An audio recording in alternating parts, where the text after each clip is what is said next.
Good morning, good afternoon, good evening, depending on where you're tuning in from. Thank you once again for joining Best Perspective. This time I am without Noah. I'm by myself, and we're going to get straight into an interview with a man from the beach, from California, named the same way, Mr. Rocky Beach. Here he is now. Rocky, how you doing?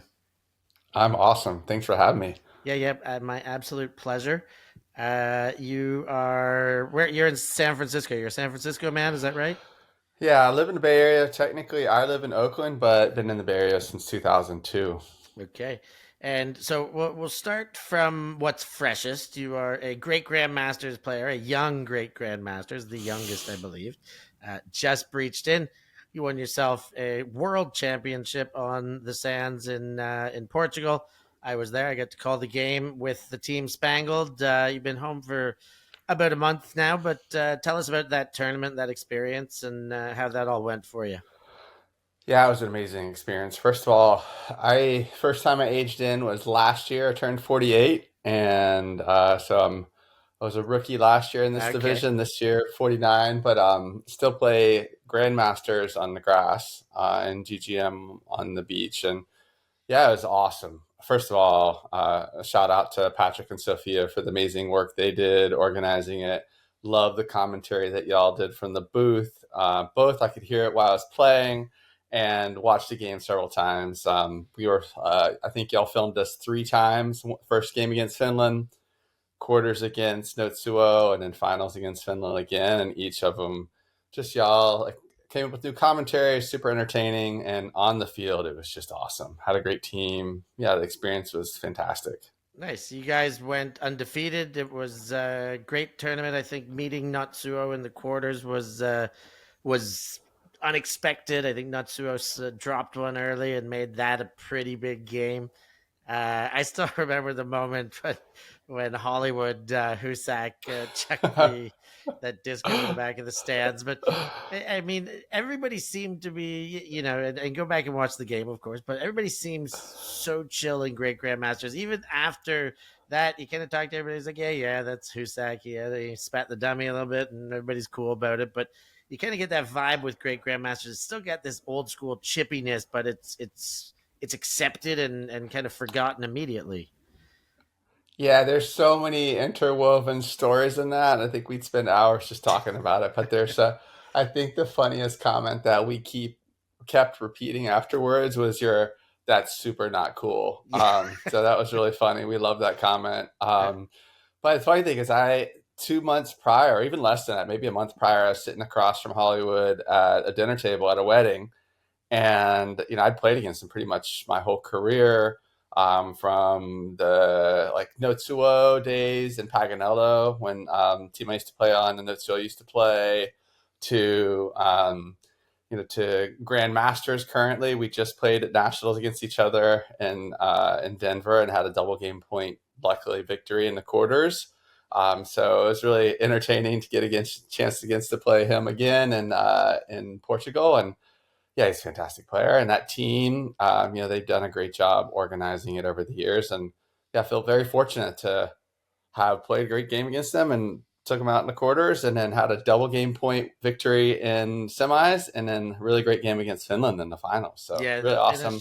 finish were really good. I thought they put their best two games together in the semis and finals, and really stuck it to you. I think you guys got a very important second half break, and that kind of was just enough separation to clear the line. But entertaining game. They kept it tight the whole way through, and I really did think you guys were the best team there. I think you were the best player on field. You really shone Oh, thanks. throughout the tournament, and I think more than anything, they just couldn't keep up with you, Rocky. You still got some wheels on the beach there, it seems. So good on you for Well, I that. love it. Yeah, and I just got to give a shout out. I loved it, and I love the beach. Being a beautiful place to play an ultimate, how can you go wrong? But one of the things I really enjoyed about the tournament was the team we had, Spangled, organized by Peter Nia. It was fantastic. Getting to play with Angela Lynn was fantastic. Sandy, I'd never played with Sandy before.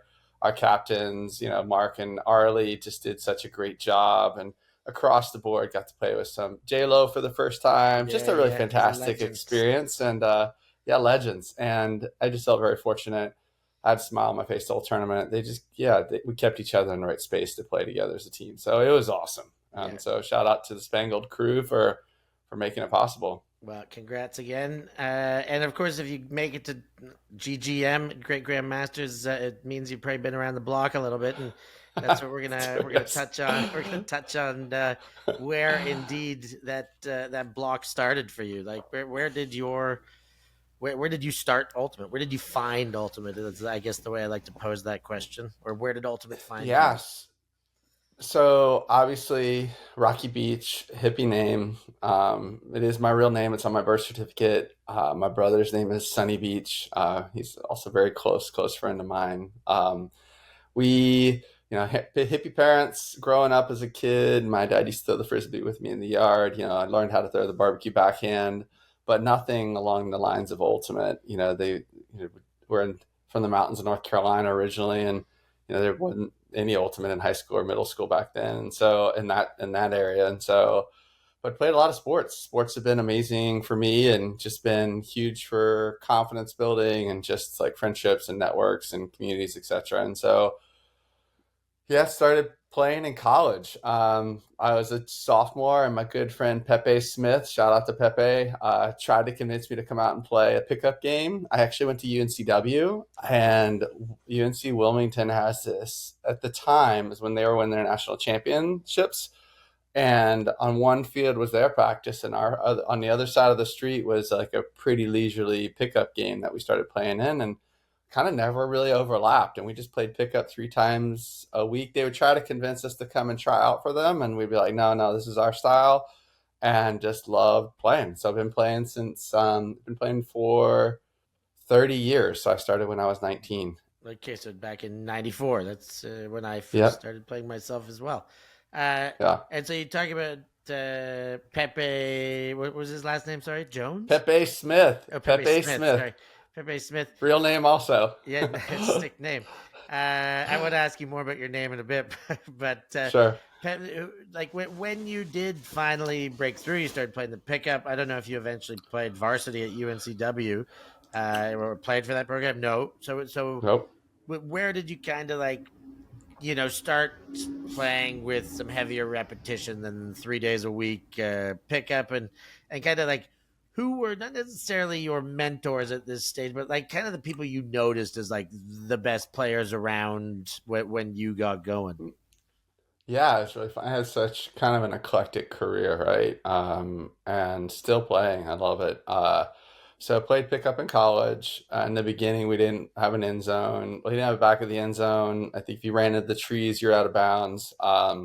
We didn't play with cleats for a while, and just Barefoot. loved it. Just real barefoot, of course, Mhm. and just loved it. Big puddles in the middle of the field when it rained, and it brought us a lot of joy. And our game went from like 15 people to over 30 each time. And when I graduated college, I graduated with all my eligibility, never played a single college point. And I was really fortunate to get a job in Barcelona, Spain. So I moved to Barcelona, and that was where I would say my ultimate official career started. Like it was near the beginning of the Patatas Bravas team on the beach in Barcelona, and that's where my Okay. love of beach ultimate started. And of course, And Bravas like, still exists to this day. yep, But yeah, keep telling us more. still exists. And the actual first tournament I ever went to was Bar de Pêche, organized by Patrick and Sophia, believe it or not, in Wow. '98 on the beach in Portugal. So kind of like obviously interesting to be back in Portugal so many years later. It's just a amazing little hat tournament, super fun, and like that was where my eyes awakened to just playing in tournaments. And then I went to Sarnen in Switzerland as a hat tournament, an amazing place in the mountains of Switzerland. And then from there, we started playing as Bravas. And yeah, it was just a really great experience. We weren't really great at winning games, but we had a good time and we learned together. And I would say, going back to your question, my early mentors, and I always tried to like pick pieces of people's games and then go and try to perfect it, right? We can't perfect things, but we can focus on it. So Tim Kolstad, like one of my throwing mentors in Barcelona. He is former Mir Sun Mir from Germany. Just has this amazing around forehand. It's like so quick, and I was like, I want to learn how to do that. And he showed me how to do it and practiced it for years. And then saw this guy named Freddie, who's a Belgian guy. I didn't even know his last name. Threw an amazing inside out at a tournament, and I was like, hey, I want to learn how to throw that inside out backhand, and kind of asked him, went up to him, like approached him cold, like, just out of the blue. And he showed me and worked on that for about a year. And so that's how my ultimate career began, and got invited to a kind of an all-star European team back in I'd say around 2000, played with them a couple of years. And that was like the first higher level experience. And then, What was that yeah, team called? What was that about? Do you what remember? was it called? It was Kleine Fleikling, I think was the name of the Okay, so team. they're a German organization, I guess. German Yeah, organized by, namesake, anyways. yeah, organized by a couple friends of mine, Jens Meyer and Harry was on it. And there used to be some amazing Mir Sun Mir twins. They used to play Ultimate, and they got to play with all the Pirelli and a lot of stars that were like, when I was young, that I used to look up to. Yeah. It was like super cool experience, and that was my first, I think, like, experience to what ultimate at a different level could be. And I still always tended to shy away, like aim towards playing with friends over playing with like, aiming for playing with people I care about over like trying to win the whole thing. That was always really important to me, and kind of tried to follow that trajectory on my career. And yeah, very fortunate later to be at a super high level, which I can explain talk about that in just a minute. Yeah. And so how long did you stay in Europe? Like, I know you would have come and gone afterwards, but once you got to Barcelona, you lived on European soil for how long? Till 2002. So And 2 years. so 98 to Oh, 2002, 4 years, so 4 years. 4 years. And then play with the Bravos, we actually made it to a couple tournament finals with the Tatas Bravos, which was, we went to Geneva, and we just got better and better and better. We started kind of from scratch and had some expats, but also had some local players who still play. And yeah, it was just being in Europe in your early 20s and being in Barcelona. Imagine that, and how much Mhm. fun it was. And it's kind of for me, kind of like a bedrock of who I am, both in ultimate and also just as a person. It's just really amazing experience to learn what's out there. So, Nice. and then I moved to San Francisco in 2002. Okay, and so sorry, you started East Coast USA. That was where UNC Wilmington. That's where you grew up in North Carolina. 4 years over in Barcelona, and then you go back to the U.S. But you crossed the whole way over. What brought you to San Francisco when you went back? Yeah, friends and a relationship at the time, and landed in 2002, and just stayed. I loved it here, and the Bay Area is awesome. I don't know where, like, the food, the friends, the weather, ultimate, just everything. And yeah, just been here ever since. And I guess back then, not too far off of where it is now, but back then that was definitely the hot spot for the most elite ultimate. I guess your US ultimate at that stage was probably kind of leisurely. You went to Europe and you started playing more competitive, but what was it? What was it like going back to the US and kind of discovering elite US ultimate? You went. I know you played Revolver. Did you play Revolver immediately when you arrived, or So, well, I arrived in 2002. Revolver didn't start till 2006. And when okay? we talk So about landing on U.S. soil with elite ultimate, that definitely wasn't the case for me. But I would okay, say elite in terms of friends and fun.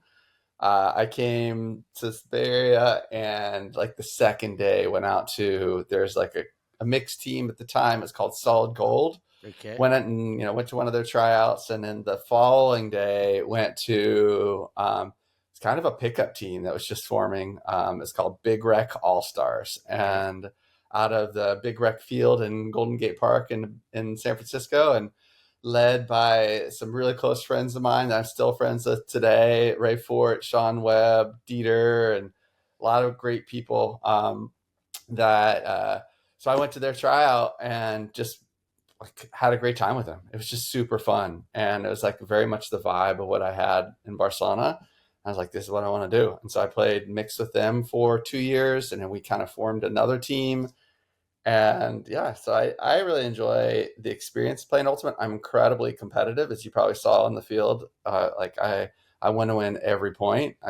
And then when either you win or lose a game, the outcome kind of is where it is, right? If you Mm. play your hardest and play your best every single moment you're on the field, and the outcome is a win, great. If the outcome is a loss, it's part of that's the process. And so, with that team, we weren't very good, but we tried hard. We had fun.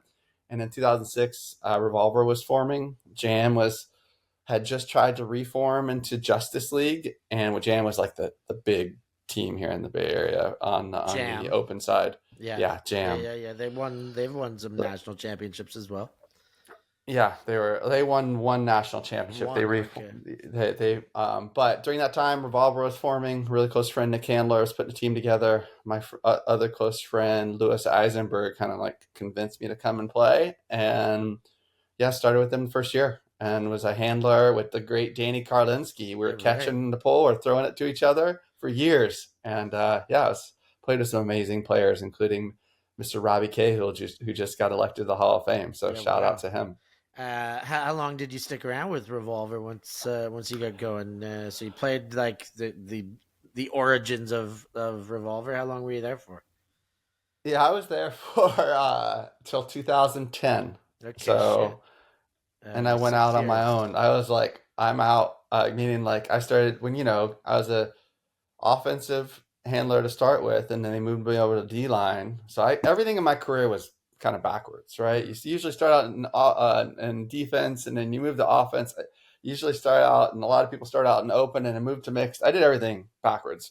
So I ended on the D line, and I remember guarding one of the sockeye guys. It was just lightning quick, and I was like, yeah, it's time to go. And I Yeah, played right. long enough. I was like in my mid 30s. I was like, yeah, these like super young, early 20s like receivers were just like incredibly fast. And I'd picked Prague as my retirement date from Revolver, and it was just awesome. We won. We won the finals, and my good buddy Josh Wiseman caught the game-winning score, and he like turned to me and handed me the game disc, and yeah, it was super cool. That stayed on my shelf for a long time. So. Nice.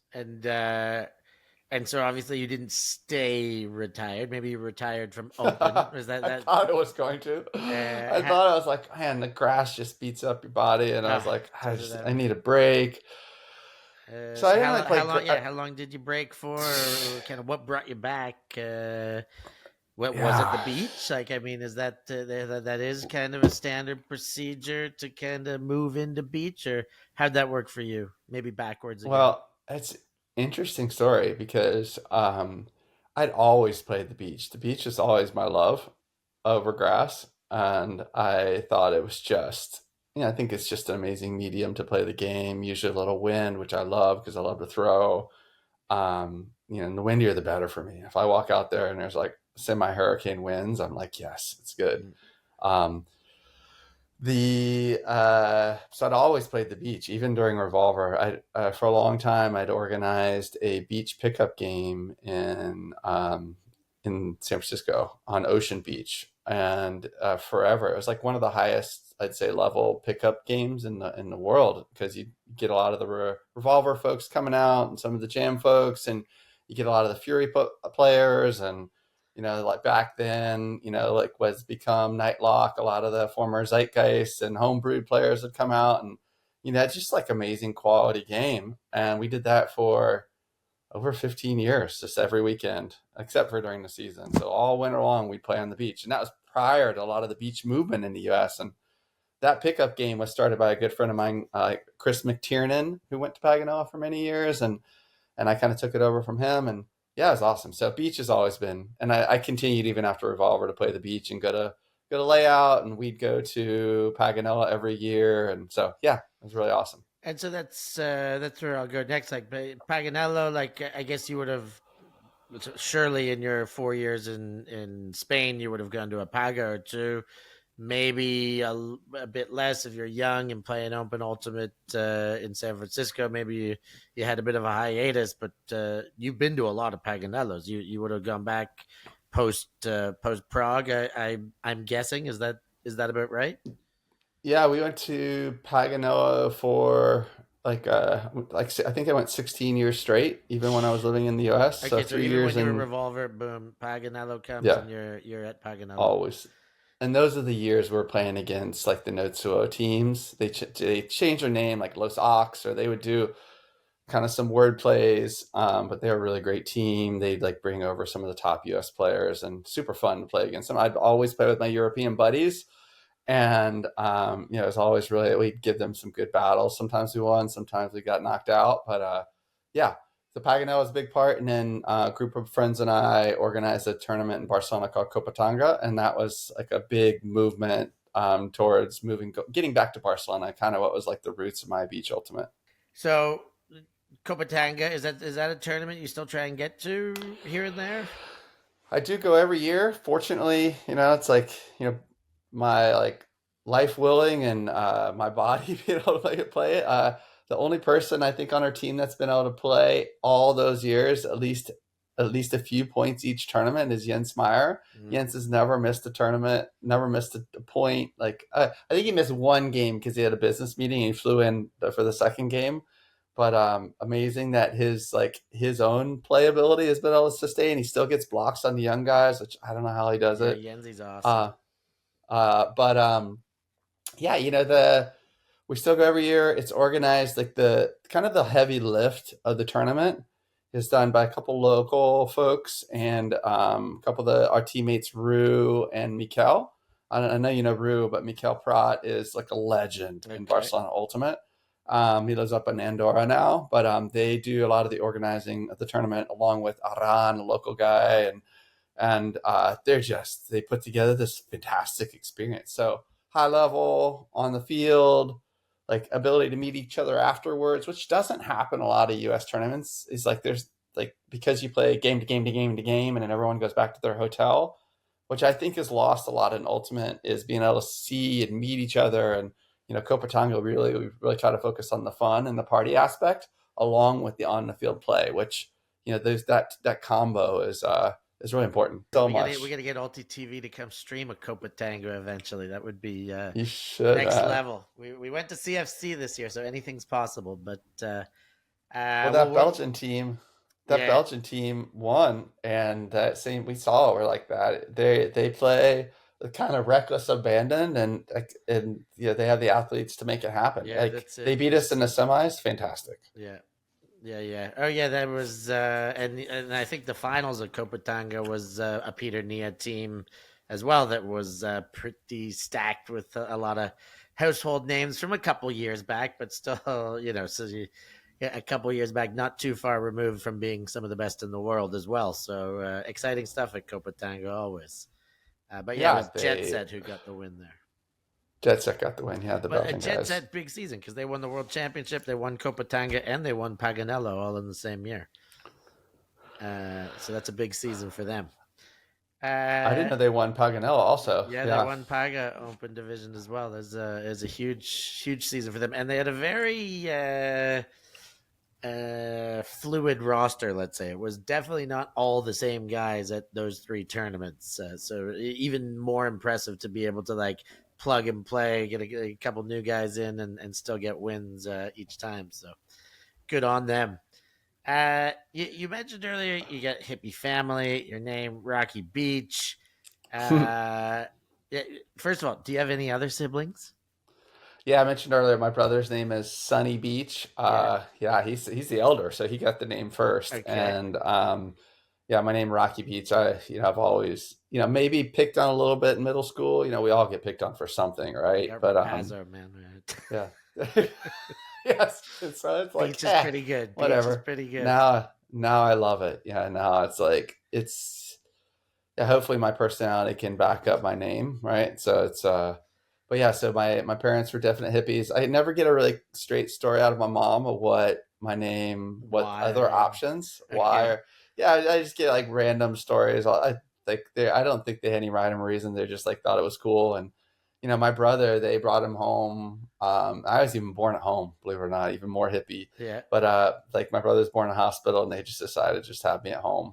Um, but they brought him home and he didn't get his name for the first few days. They're like, well, we had to meet him first. So yeah, there you go. And I've been very fortunate. My brother named his kids. So I was the gregarious one growing up. I was pretty, I was like, yeah, you got to, all these cool names, got to continue tradition.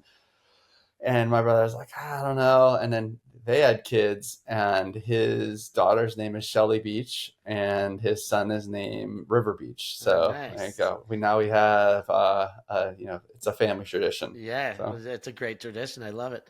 And so in the hippie family, did you play other sports prior to Ultimate, or was Ultimate your first kind of competitive sport, or did you have like a prior skill sets that you took with you? yeah, it's interesting. Like a lot of the framework of, like sports have been really important to me since I think I could walk. I look back at, my brother's an artist and really great at like creating. And I think I went more the sports route. And, that's kind of why we we're best friends, because we never competed. We were just always supporting each other. And, some of the early days in my connection to my dad were like through baseball. And so I'm still a baseball fan. I remember like sitting on the couch with him when, like one of my earliest memories, I'm watching, baseball game. And so that was big sport for me, little league. I thought I was going to play baseball in college, but it was never big and strong enough. And played basketball, went to a really small school in North Carolina out in the mountains. And basically, if you had a heartbeat, you're playing on the basketball team. I wasn't great, but I was decent, good defender. This is high school you're Um, talking about, not university. High school, Yeah, high yeah, school. Yeah, but we were like small. I think we were like very, very one of the second smallest school in North Carolina. yeah. Right. And Okay. so yeah, everyone played, but basketball, baseball, and loved playing some soccer, and ran some cross country, and Okay, we so play at a men's volleyball team. you were pretty Everything. sporty. You did a little bit of a high school jockey kind of kid. Played a bit of this, played a bit of that. But once you found Ultimate, did you continue with all these sports, or was it kind of they were back burnered? Oh, if you play it, I will jump in and play it. Like, I'll try it. I love new sports. But I don't know what, ultimate. I don't think I need to go in depth about like the beautiful parts of the game, but it's just awesome. Once I started playing, and the way the frisbee flies, and I think all the other sports took a kind of a back seat. Yeah, It is a game that I wanted to get better at, and it kind of pulls you toward it. So yeah, like ever since it's been kind of the backbone of who I am. And it's, I like to think about like we kind of form our social identity around sports sometimes. And, ultimate is part of that for me. It's my friendships. It's like, it's become my community. And, but also when I step on the field, it's on. I love it. And I will, like even playing pickup, I give 100%. Almost every time I step across that line, it's on for me. And then, yeah, it's like really fun. awesome. Lifestyle is definitely a big thing with so many Ultimate players, elite and whatever, amateur, in between, everything in between. You've taken a sport you love, a sport that you've thrived at and done really well, and made it part of your livelihood now. I see you're wearing the Ultimate Impact shirt, but tell us about the Ultimate Impact and how that kind of started, and I guess exactly what it is. Yeah, it's kind of goes back to kind of the roots for me. And my career, I was a business major in college. Always kind of had an entrepreneurial spirit.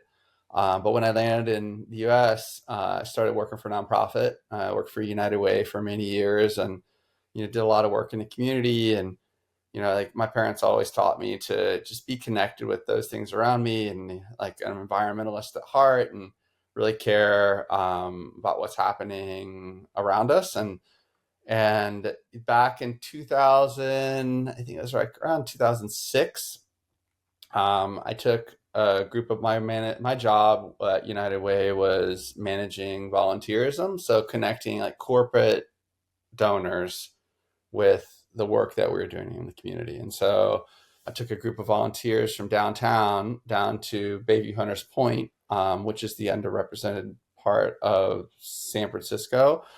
and really worked like hard. We did this volunteer project where we were doing some work on a jungle gym, right? And then the volunteers went home, and I hung around. And I shot the basketball with the kids and threw the football. I love throwing the football, and I told the program director, his name's JT. Shout out to JT because he'll probably want to see this at some point. Um, said Who's JT? someday, What's his whole name? If you're giving him the shout out. uh, uh, Uh I don't even know his full oh. name. Just Just JT. everyone called him JT. All right, all right. But My bad. JT managed the summer program there, and the program called Hunters Point Family. And I told JT, I was like, someday I'd love to start an ultimate frisbee program here. And he said, Rock, I know nothing about ultimate frisbee, but it sounds great. Let's do it. And so we exchanged numbers. It was for a summer program and for kids 9 to 13. And he called me every summer, and that was the same year I was starting with Revolver. And he'd say like, is this the summer? I was like, I'm playing full time, working full time. I just don't have the capacity. If I'm going to do it, I want to do it right. And 2010, after Prague, he called me. He's like, Rocky, is this the summer? And I was like, well, I don't have any more excuses. Like, let's do it. And so I bike from downtown. I didn't have a car, and I worked downtown, bike half hour, coach for an hour, and bike back every Friday. And I did that for 5 years every summer. And it really awesome to see the kids grow up in our program. Like, it wasn't even a program, it was just me volunteering at the summer program. But just saw a lot of the things that I loved about the sport, and saw it's just a really amazing framework for kids to learn and to grow, and for social emotional learning. And yeah, I started thinking through like, what was this next step in my career? And I did, after 5 years of doing this, I decided, talk to a few mentors, and they're like, yeah, go for it. If you're going to do it, you got to go, like, dive right in. And so I left my job in 2016 to launch Ultimate Impact.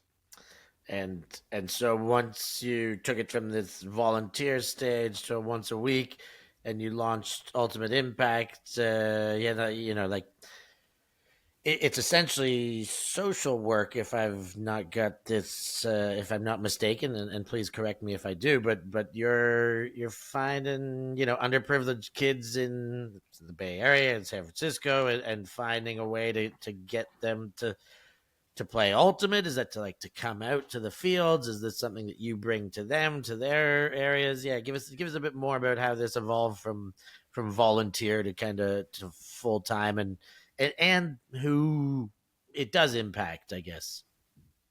Yeah, it's so what I was really trying to focus on, and it was bringing together a lot of experiences that I'd had, right, as a kid and growing up, and how like sports were really important for my confidence, and really important for like the framework of like who I've become.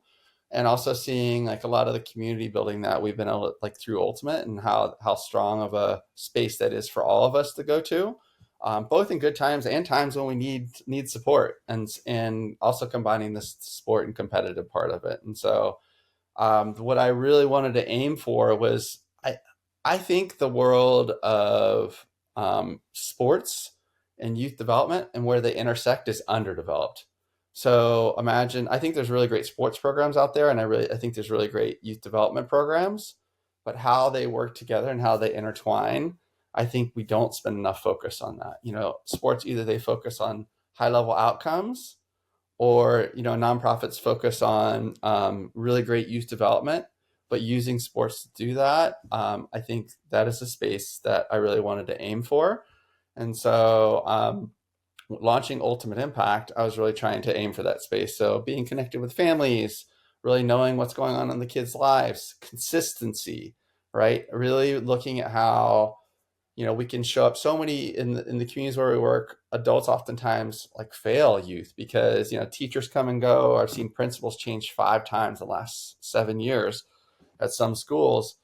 How do we as adults play a really consistent role in the lives of kids and be there in a supportive way, and use Ultimate Frisbee to do that? Ultimate's kind of like the scaffolding of the deep work that we do. And so, yeah, that was the main vision for what I wanted to do with Ultimate Impact. And you bring on the right people, you really build the right community connections, and it's been amazing.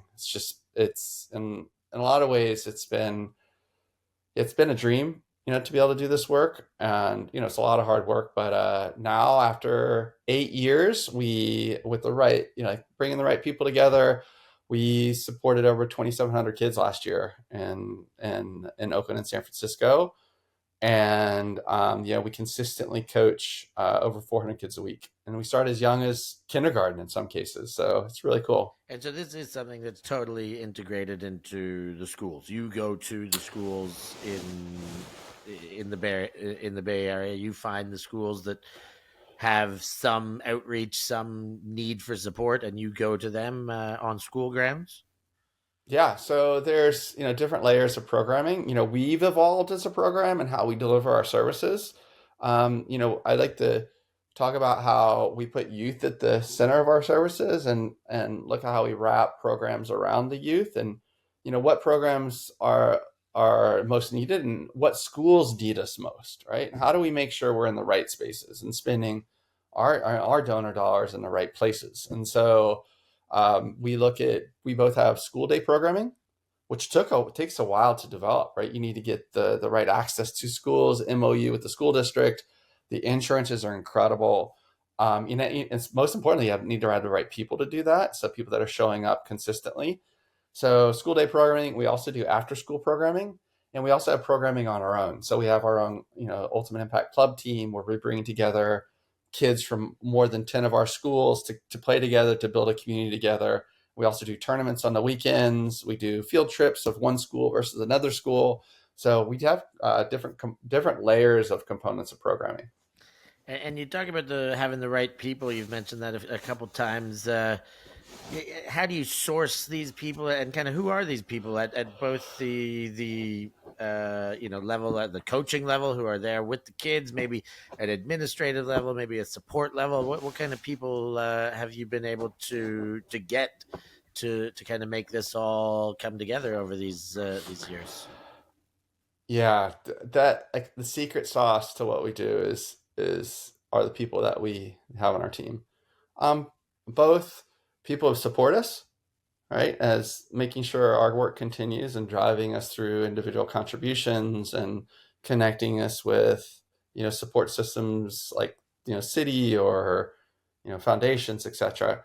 And specifically the just amazing staff we have. And we built a program that is so unique. Every one of our staff coaches.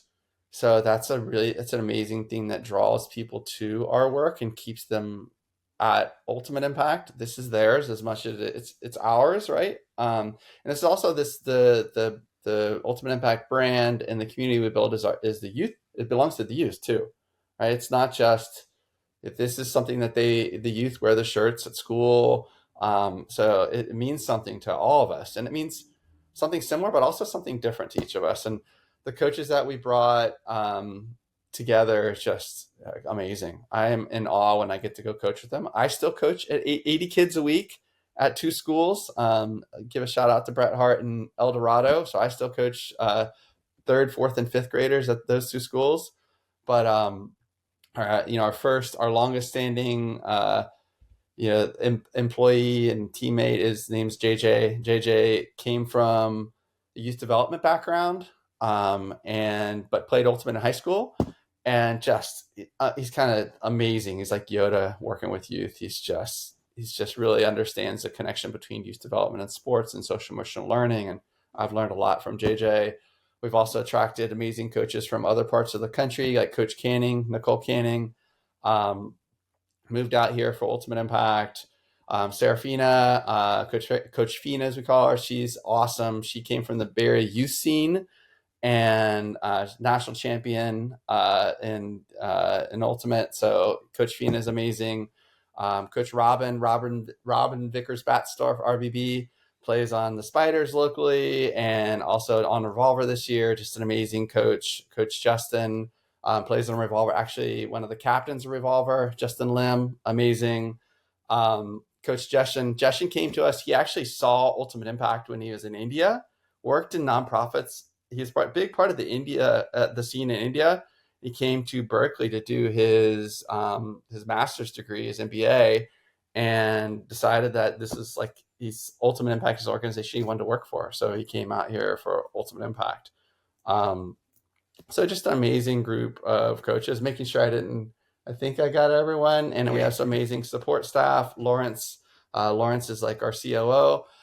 And then another layer to that is looking at how we integrate youth into our coaching style and have youth really be the next generation of Ultimate Impact coaches. So we, as young as 14, you start working for us in high school, and they have the ability to build those coaching skills. Like coaching in Ultimate, we need more great coaches. Coaching in sports, we need more. We need a clearer understanding of how to work with kids to use sports as a framework for team building. And so we've really invested in building the next generation of Ultimate Impact coaches. Nice. So there are, and I believe you mentioned that some of the kids have maybe not moved all the way to coaching. Maybe some have, but you have mentioned that some have kind of stuck very much with Ultimate and have turned into some handy young players themselves as well.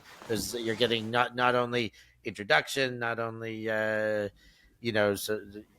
a an avenue for kids to kind of learn the best parts of Ultimate and the values and this kind of stuff of Ultimate, but it's also a seemingly a pretty good recruiting vessel. You're getting some hot players coming through. Is that right? Well, I think when you start coaching youth as young as first grade and do it, and you coach them in a really structured framework and teach them how to love the game, you're going to see amazing players. It's not the goal of ours to see youth playing at the highest level, but if if the youth have formed social identity around it and build a community through it and build life skills, you inherently, you played that long, you played in the right system, you learn how to be a great teammate. You're going to see youth that are just phenomenal as teammates, as leaders, as players. It's a couple players like that have just playing in the YCC's teams, making local all-star teams, and then going representing the Bay Area. Leslie's our first national champion to come through Ultimate Impact. She won with the local U17 team this past summer. So big shout out to Leslie. I started coaching Leslie personally. So a lot of the youth that are in high school now are youth that when I first started, I was their coach. And now we have like so many kids that are bubbling up through the program. But Leslie, just known her parent, known her mom, Juliana, for many years, and just like integrated with how to best support Leslie to play Ultimate. And so Leslie's awesome. Mohammed and Adil, just two amazing high school players. Paolo, again, it could take me hours of just talking about the amazing youth, but just been fundamental bedrocks to bring an Ultimate Impact forward, and youth leaders that represent our work and represent what we do in the community. So really, really amazing. Amazing. Sounds like you're doing wonderful stuff over there. How can people get a hold of you at Ultimate Impact if they need to do that, or to be able to recommend Ultimate Impact, or find it for somebody else? How do they get a hold of you and find you? Yeah, so easy. You can always contact me at Rocky at ultimate-impact.org. Or you can also give me a call if you want anytime, but 415-624-5812. Definitely psyched to get the opportunity to chat with you about the work we do, and love the work that y'all are doing. ULTI.TV has been just been a framework of like showing European Ultimate off, and really appreciate the work that you do as great announcer, and like pushing forward European Ultimate, and just really showing the highlights of how there's great players everywhere. So thank you. Yeah, we love it. There's no stopping us. We're going to continue. But just before I let you go, though, I'm going to finish off with just a couple personal questions now that you've got to share about Ultimate Impact 2. You were wearing number 5 on the beach for Spangled. Is that your always number, or do you bounce around numbers? Dude, I didn't see this question. It's such a funny question. Growing up, I was 11 or 14. All right, those are my two numbers, and it's really funny that you asked that question because when we first started on Revolver, I was like way down on a chain of I was like unknown coming from the mixed scene. I wasn't, a lot of the core Revolver was Stanford, and these like they're just amazing players like Mark Sherwood, Robbie Cahill, Nick Cantor, Josh Wiseman. I was just like Louis Eisenberg, just really amazing how great these players were at such a young age. And so when I tried out for the team, I made it, and they're like, "What number you want to be?" I was like, 11 or 14, and then I just put in a comma or whatever, right? And so 11 was taken. I think 14 was taken by Mark Sherwood, who is like one of the best players I've ever seen. And so like I didn't get the number I wanted. And then so Nick Candler just gave me number 5, and I like got my jersey. I was like, "What? That's number 5." And I was like, "I didn't ask for 5." He's like, "You said or whatever." And I was like, "Well, I thought you'd come back to me at least." And so I became number 5, and I just learned to love it. It's So like, you have stuck with it since then. You've oh been yeah, I stuck always with number it. I 5. stuck with it. Okay, I'd Yeah, love to number hear 5. that. I love There's asking some why great people pick their numbers. there's I some do. great number 5s out there. Yeah, awesome. Uh, okay, I think this is an easy answer for me. But your favorite tournament in the world is? This tough one. I'd have to say Copatanga now. That's what I thought. As much as it's a tough one, I feel like it has to be Copatanga for you. Yeah. Favorite club or team you've played for? Oh man, has to be Six Sensitive and Revolver. It's tied. Okay. Tied. Your favorite team to beat? Oh my god. Oh, I'd have to say it has to be no 2-0. Yeah. Sorry, Sean. Your teammate connection. Who's your teammate that you've got the best connection with over the years? That's probably tough. There's probably a few, but if you had to pick one. Can I say 2? Yeah, sure, yeah. All right, so early days, I could just throw out before you even cut. We had like it was just amazing. Ray Fort, just incredible. His cutting skills and timing was just off the charts, and we understood each other. And then I'd say Josh Wiseman and I understand each other really well, and have played many a beach game together. And so I'd say those two players. Nice. Favorite championship that you've celebrated? Favorite championship that you've won? Oh, let's see. That's I've won a lot of silver medals. Let me tell you. So I don't. I You got think to learn how to lose there's before you learn how to win, and that yeah includes the there's big so game. many People, there's so many times we won silver at Paganello that were just as valuable for gold for me. And I know it's not a cop out. Winning Prague was great because it felt like a culmination of my career, but my career seemed to continue. But yeah, like a lot, the silvers that where you win it and you kind of either overachieve and get the finals, feel just as good in my opinion. okay, you may not have ever had one, but maybe favorite coach. Do you have a favorite coach? I didn't have a lot of coaches. That's like coaching in Ultimate. Yeah, It's a like new thing. it's it's a newer thing. Let me think. A lot of player coaches. I think Candor is probably the best captain I ever had. Okay, Yeah, and Dutchy, Alex Gasquer, okay, who coached Revolver and Scandal, and just an amazing leader. But Nick Candor had this ability to distill the game in really bite-sized ways, to where you'd be like, oh, that makes so much sense. And I think that as a player captain, he is probably the best. okay. And last one And in the also, favorite I category lost here. you for a sec. Oh, sorry. I'd say I was going to go one more person that just manages a really kind of an all-star team really well, which is very hard.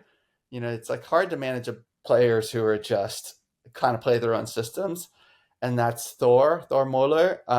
He's lives in like just outside of Copenhagen, and he's got the ability to just bring a bunch of knuckleheads together and get them to play as a team. Which, yeah, like I'd say Thor is like a really amazing captain too. Nice. And so the last one, favorite player to watch now. So I don't want to know if you say favorite young player or favorite current player. I don't know how much Oh Ultimate you man. watch, but do you have Oh, maybe male or female? But is there somebody who's like, yeah, that person is awesome. I like watching what they do. well, I was kind of in awe playing with Angela Len at Worlds. I never our career paths had never crossed. Yeah, till we started playing on Spangled together. Just really amazing. But younger players, I think Chris Kochner is like Gotcha. right. UNC Wilmington. Kocher. I got to play against him this past year, and his style it just seems unstoppable, Yeah. and just like the nicest person too. That was Yeah. I was really impressed with his style. And younger players, there's a couple. I got to give a shout out to the Ultimate Impact players. This one younger player, his name's Ali. He's like one of the best throwers you'll see at as a freshman. But Muhammad, Adil, and Leslie are like really just doing an amazing job playing in the club scene locally. So Nice. Love it. Love the call out for Ultimate Impact. Love Chris Kocher. I get to play with him a lot. He played in Australia for a while, and he is UNCW as well. He went. I know he went there. But yeah, nice choices all around. Nice chat all around. Thank you very much for getting on the show today, Rocky. We will yeah, hope to catch up with you again soon, maybe on the beaches of Copatanga or Paganello, who knows, or the next GGM, wherever we may see you. But thanks for making time today and for coming on. yeah, thank you.